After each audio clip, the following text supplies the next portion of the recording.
Chers auditeurs, Ramadan Mubarak wa Maqboul Inch'Allah. Merci pour votre fidélité. J'espère que vous suivez le fil de nos conversations quotidiennes. Il nous reste une dernière étape à parcourir dans cette longue histoire que nous avons commencée depuis le premier entretien avec la première émergence de l'islam en Arabie.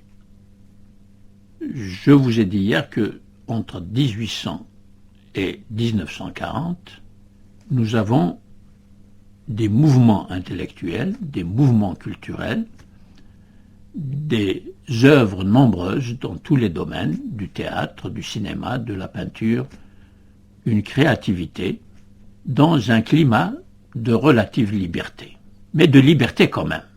Je dis relative liberté parce que des tensions commencent à apparaître quand les mouvements favorables à la modernité prennent quelque visibilité dans la société et inquiètent les milieux sociologiques des catégories professionnelles et des catégories de la population, comme la paysannerie, comme les ouvriers, les artisans dans les villes, qui ne bénéficiaient pas et qui n'avaient pas accès à ce mouvement de découverte d'une modernité qui est tout de même quelque chose de nouveau par rapport aux cultures populaires au pluriel qui continuent de vivre dans le pays.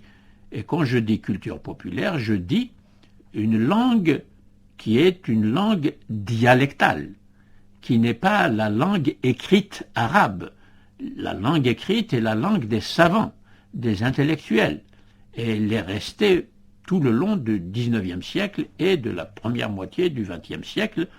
La radio et la télévision ne sont pas encore là pour diffuser justement l'arabe nouveau, ce qu'on appelle l'arabe moderne ou l'arabe médian, c'est-à-dire médian, il se situe entre l'arabe savant écrit et l'arabe parlé quotidien.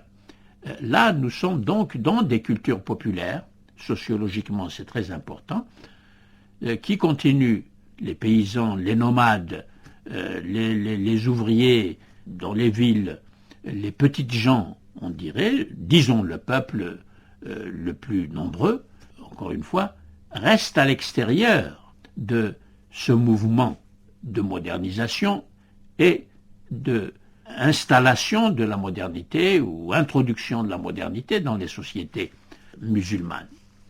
Donc sociologiquement, cela veut dire que sociologiquement, la culture moderne est représentée par des élites urbaines minoritaires.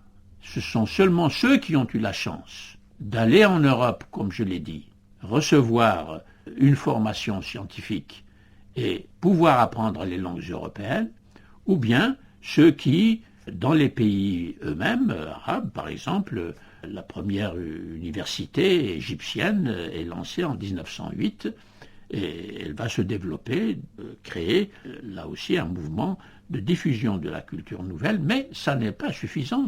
Tous les paysans égyptiens ne participent pas à cela. Cette fragilité sociologique de la modernité dans les sociétés musulmanes explique l'émergence et la réussite de mouvements religieux qui vont prendre en charge cette population qui reste marginalisée par rapport au mouvement de modernisation. Et par exemple, en 1925, Ali Abdelrazek a écrit un livre qui a fait beaucoup de bruit. C'est l'Islam wa usul al-hukm. L'Islam wa usul al-hukm.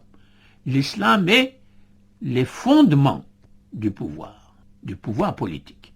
Autrement dit, l'histoire de l'État musulman. Et dans ce livre, il dit un certain nombre de choses qui ne sont pas habituelles dans l'histoire de l'État musulman, tel qu'on l'enseignait et on le représentait dans les enseignements à la Zitouna, Université de Tunis ancienne, ou Qarawiyyin à Fès, ou Al-Mustansiriya à Bagdad, ou évidemment Al-Azhar au Caire, et dans d'autres lieux comme cela. Et donc, Ali Abdelrazek essaye de montrer que le califat n'est pas une institution religieuse. C'est une institution profane. C'est un État qui est occupé et dirigé par des souverains, des califes, qui reçoivent certes une reconnaissance par un groupe de ulama, mais cela, dit-il, ne suffit pas à définir une légitimité islamique du pouvoir. Je n'ai pas le temps d'insister sur ça.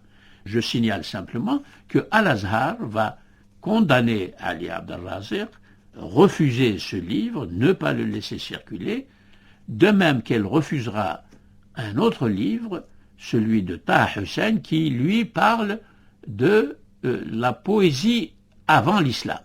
Il a fait sa thèse de doctorat sur la poésie anté-islamique. La poésie, c'est de la littérature. Mais comme c'est la poésie anté-islamique, Taha Hussein a posé le problème de la relation entre la langue du Coran et la langue des poètes contemporains du Coran. Ça, c'est un problème d'histoire linguistique, d'histoire de la langue.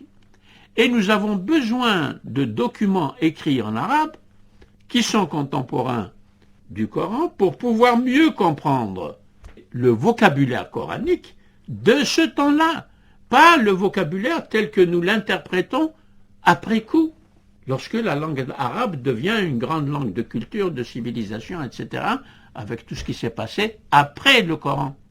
Voilà un point qui montre l'introduction de ce qu'on appelle la philologie, c'est une science moderne pour étudier les textes anciens. Donc elle va rejeter la thèse de Taha Hussein, condamner Taha Hussein et l'obliger à republier sa thèse dans une forme expurgée.